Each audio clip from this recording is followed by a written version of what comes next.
This is the Grand Cinema, which sat on Smithdown Road in the Wavertree area of Liverpool, England, between 1913 and 1956. And this is an original and very delicate leaflet from that very cinema, which I have recently added to my ephemera collection.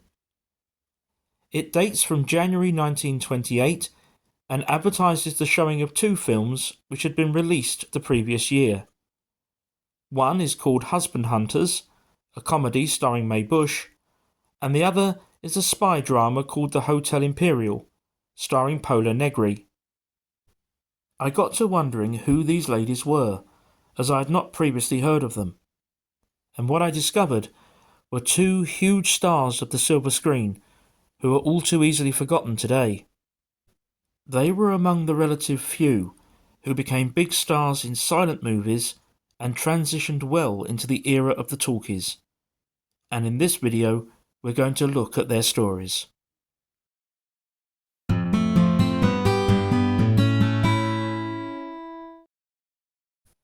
Let's begin with Pola Negri. She was born in Poland as Barbara Apolina Chaliapek on the 3rd of January 1897. Poland was part of the Russian Empire at this time, and her father was arrested for revolutionary activities. She moved with her mother to Warsaw, where they lived in poverty, but she trained as a ballet dancer and made her stage debut with a small part in a performance of Swan Lake. Unfortunately, Pola contracted tuberculosis and spent 3 months in a sanatorium, after which she could no longer dance. She therefore retrained as an actress, first appearing in Warsaw in 1913, still aged just 16. The following year, she made her silent film debut in a production called Slave to Her Senses. By the end of World War I, she was an established and popular film star, appearing in a string of successful movies. In 1922, she signed with Paramount for the astonishing salary of $3,000 a week. It made her the first European film star to be imported to Hollywood in such a way. Success continued throughout the 1920s, making her the richest woman in cinema at the time. More films followed too, including the popular Forbidden Paradise, where she starred opposite Rod LaRocque. She made the film Hotel Imperial, which we saw on the leaflet earlier in this video, in 1927, and here she can be seen on one of its advertising posters. Unfortunately, all this success occurred against the backdrop of a troubled personal life. Between 1919 and 1931, Pola married and divorced twice. She returned to making films in Europe, but fled back to the US ahead of the Nazi invasions. She also had a string of high-profile romances, including with Rod LaRocque, mentioned earlier, Charlie Chaplin, and Rudolph Valentino. Some of these led to some difficult headlines in the gossip columns. Pola resumed her career and, as mentioned earlier, transitioned well into talking movies throughout the late 1920s and 1930s. More successes followed, one of the most notable being the 1943 comedy Hi Diddle Diddle, where she can be seen here on the right starring opposite Martha Scott. Alongside her acting, Pola was also a notable singer, recording artist and fashion icon. Although she gradually drifted from the limelight throughout the late 1940s and into the 1950s, she became heavily involved in charitable work. In the 1980s, she was diagnosed with a brain tumour, a condition she lived with for 2 years, but refused treatment. She eventually died of pneumonia, here at the Northeast Baptist Hospital in San Antonio, Texas, on the 1st of August 1987, aged 90. She had been a naturalized American since 1951, and was buried here, alongside her mother, at Calvary Cemetery in Los Angeles, California. She had no children or siblings, and left most of her estate to St. Mary's University in Texas, and the Seraphic Order of Polish nuns. She left behind an indelible mark on the history of film, and will always be one of Hollywood's first great icons. You can still find many references to her, including here on the Hollywood Walk of Fame. Now let's take a look at Mae Busch, the second lady whose name we saw on the leaflet earlier. She was born Annie Mae Busch in Melbourne, Australia on the 18th of June 1891, although following an error on her death certificate, many sources incorrectly give her year of birth as 1901. Mae's parents were both travelling vaudeville artists, and when she was 6 years old, the family moved to the United States, where she was placed into a convent school in New Jersey, whilst her parents toured. When she was 12, she left and joined them on the entertainment circuit.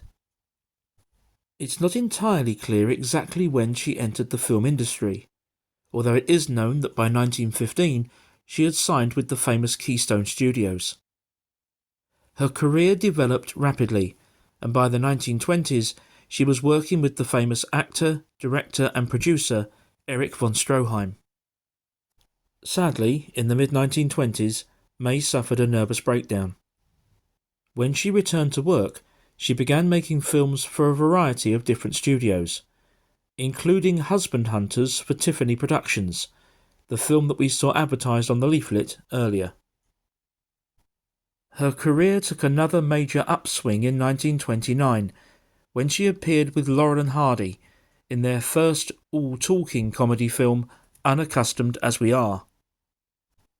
With talking pictures beginning to replace silent ones, this was the point at which Mae's previous stage experience really came into its own. She could handle the dialogue beautifully, and she worked seamlessly alongside Laurel and Hardy.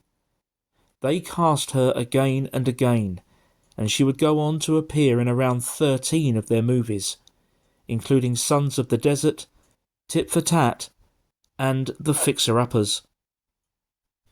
Unfortunately, in the same way as Pola Negri, all of this success took place against a backdrop of personal difficulties. An early relationship with the studio chief Mack Sennett brought an end to his engagement to actress Mabel Normand, who had been one of Mae's personal friends. She eventually married fellow actor Francis MacDonald in 1915, but the marriage ended in 1922. 4 years later, she married John Earl Castle, but sadly that marriage lasted only 3 years. She married for the third and final time in 1936 to Thomas Tate. This was also the year in which she made her last film with Laurel and Hardy.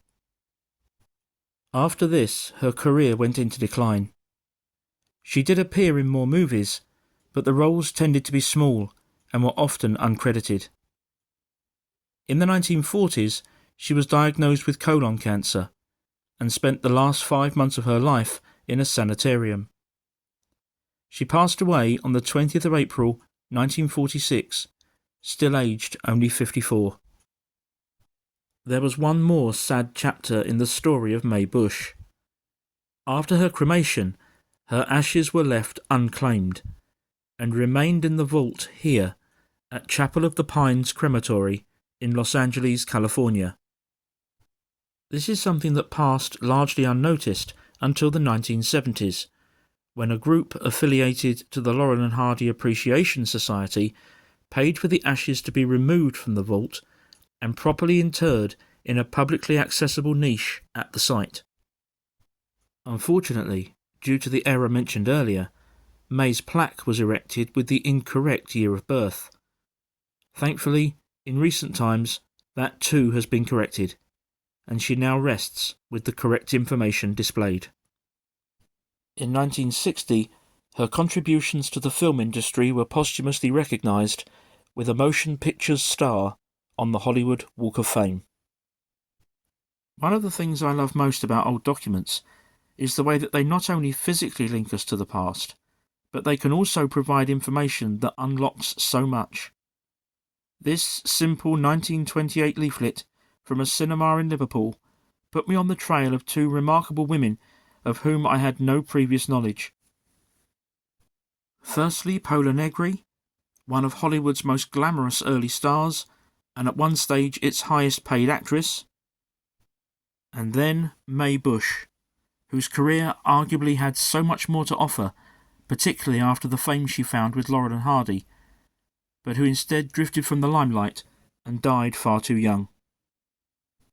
I hope you've enjoyed exploring the careers of these two great actresses with me. As always, please leave me your thoughts and comments. You'll find a link on screen now to another entertainment-related video that I've made previously. If you haven't already seen it, do please give it a click. Thank you for watching, and I'll see you again next time.